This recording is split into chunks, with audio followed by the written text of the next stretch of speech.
Bienvenidos al curso interactivo de Criptofinanzas 1. Te voy a dejar unas recomendaciones para que puedas aprovechar al máximo esta experiencia interactiva y que te puedas conectar con la información. Como punto principal, tenés que entender que van a ser módulos de entre 8 a 20 minutos. Lo que queremos evitar con esto es que tengas un atasco de información, o sea que cada vez que termines un video, la recomendación es que hagas una actividad, que hagas una búsqueda y que te pongas en contacto con la información que vas a recibir, que puedas digerirla, analizarla y procesarla. ¿Ok? En este mar de información que surge con el Internet, uno de los desafíos más grandes que tienen las sociedades es poder tener toda esa información ordenada, y dos de las amenazas más grandes que surgen en este nuevo capitalismo es, por un lado, el analfabetismo digital, combinado con el no entender y no saber cómo aplicar estas herramientas tecnológicas que está brindando el mundo de las criptomonedas. O sea, el analfabetismo digital sumado con el analfabetismo financiero son dos de las amenazas más grandes que tenemos, y uno de los errores más grandes que comete y más comunes que comete la gente cuando ingresa al mundo de las criptos es pensar solo en criptomonedas y no ver el panorama completo de lo que es el ecosistema de criptofinanzas. ¿Cuáles son los pilares de esta criptofinanzas y cosas que vas a tener que entender y aprender a utilizar?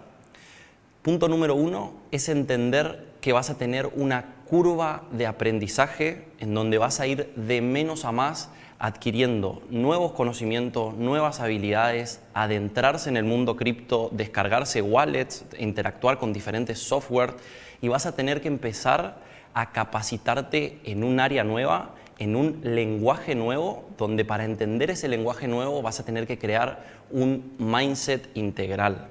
Es importante que no solamente veas la parte teórica y la parte práctica, sino que vayas más allá y empieces a capacitarte en diferentes áreas de las criptofinanzas, donde obviamente para pasar por todos esos caminos, para pasar por todos esos protocolos y conocer todas esas criptomonedas diferentes, vas a tener que entender de gestión de riesgo, vas a tener que aprender a gestionar el riesgo.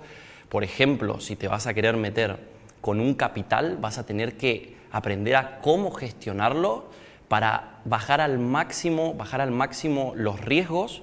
Y desde Black Panther siempre decimos que la forma de bajar el riesgo es teniendo el conocimiento correcto, adecuado y aplicado. Y no solamente vas a tener que cuidar y que gestionar el capital financiero, el capital económico, sino que también vas a tener que cuidar tu capital emocional, que muchas veces termina siendo hasta más importante que el capital económico, porque es algo que no te permite avanzar. Si llegas a perder el capital emocional, no te permite avanzar a diferentes instancias, empezar a desarrollarte en este mundo y empezar a entender que la mejor forma para cuidar el capital emocional y que no se agote es pensar en largo plazo. Entender que son economías colaborativas, el mundo de las criptos, que recién están iniciando, que están en pañales, que estamos en etapas de early adopters, o sea, los primeros que se están incursionando en este mundo, es importantísimo para no sentir que llegaste tarde y saber que queda muchísimo desarrollo y muchísimo por tokenizar de acá en el largo plazo. El conocimiento en criptofinanzas trae más oportunidades que la especulación misma en la compra de criptos. ¿Con qué nos referimos a esto? Es que tengas la posibilidad de aprender a utilizar estas tecnologías y utilizarlas en proyectos, en desarrollos, en diferentes negocios que puedas crear en base a la educación financiera, en base a las criptofinanzas, y que puedas crear diferentes unidades de negocios y modelos de negocios diversificados. Criptomonedas, ¿una moda o una necesidad? ¿Cuál fue la primera vez que escuchaste o dónde fue la primera vez que escuchaste la palabra cripto? ¿Y cómo llegaste a este curso? ¿Si fue solamente por moda o por una necesidad de aprender nuevas tecnologías disruptivas y obviamente tener nuevas oportunidades de negocio?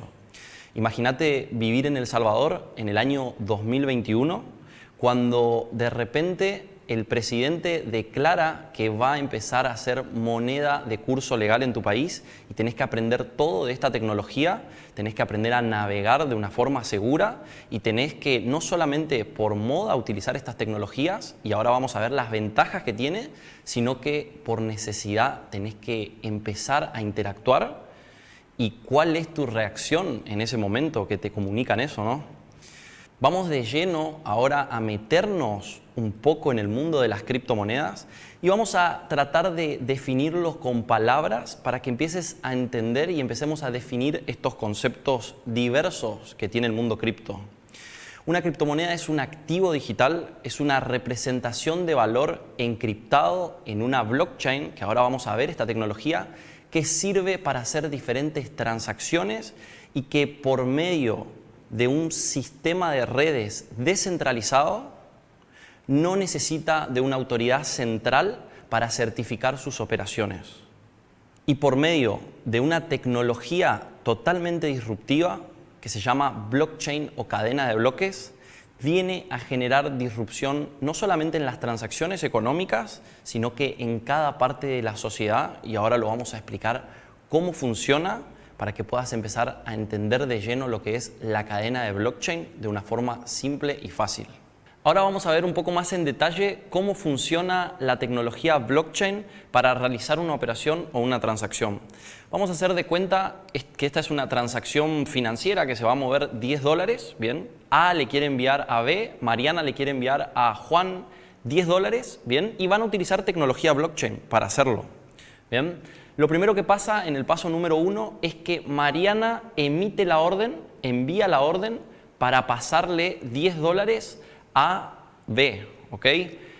Lo primero que pasa es que toda esa información de la transacción es encriptada de manera segura en un nuevo bloque, ¿ok? De esta cadena de bloques se encripta en un bloque nuevo y ese bloque nuevo, con esa información de la transacción, esa información contable de la transacción, en este caso, se envía a toda la red descentralizada para su revisión, ¿ok? En el siguiente paso, si la operación está ok y toda la información es correcta, todos los nodos devuelven ese bloque ya confirmado, donde se añade a la cadena de bloques anterior y la información queda totalmente chequeada, certificada, auditada y pasa esa información contable, se termina esa operación en estos pasos. Parece largo, pero en realidad esto sucede en segundos o en minutos, depende de la blockchain. La idea de esto es crear una red criptográfica descentralizada en donde no exista un tercero de confianza o una autoridad central como un banco o un gobierno para verificar las operaciones, sino más bien una contabilidad distribuida en donde sea una red que sea resistente a las censuras, como por ejemplo de parte de gobiernos, de parte de corporaciones, y que nadie pueda afectar a la naturaleza de las transacciones. Y ahora vamos a ver desde dónde viene esta tecnología y vamos a rastrear un poco los orígenes para empezar a comprender la corriente de pensamiento que trae consigo la criptografía. Esto viene de la mano de los cypherpunks. ¿Quiénes eran los cypherpunks? ¿De qué fecha data? ¿Okay? Los cypherpunks son un movimiento de activistas digitales que tenían dos tópicos grandes. Por un lado, lo que era la identidad digital. Ellos defendían muchísimo con criptografía lo que era la identidad digital.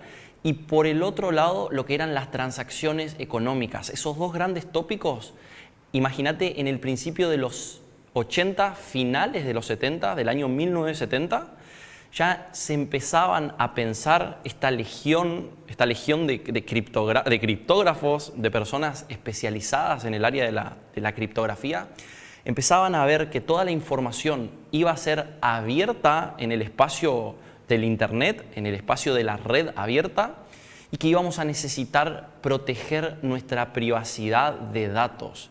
Y ahí les súper recomiendo que se vean una serie en Netflix que se llama El dilema de las redes sociales. Es una gran serie para entender lo que ya visionaban hace 30, 40 años estas personas y empezar a ver quiénes eran y de dónde se rastrean los orígenes de la primer criptomoneda y de dónde se rastrean los orígenes del blockchain. Como uno de los referentes del mundo del movimiento cypherpunk, tenemos, por ejemplo, a Nick Szabo, que en el año 1995 ya había escrito este glosario de contratos inteligentes, o sea, empezaba a vislumbrar lo que era un lenguaje para smart contract, lo que hoy está tan de moda, pero un adelantado a su época hace unos 20 años atrás.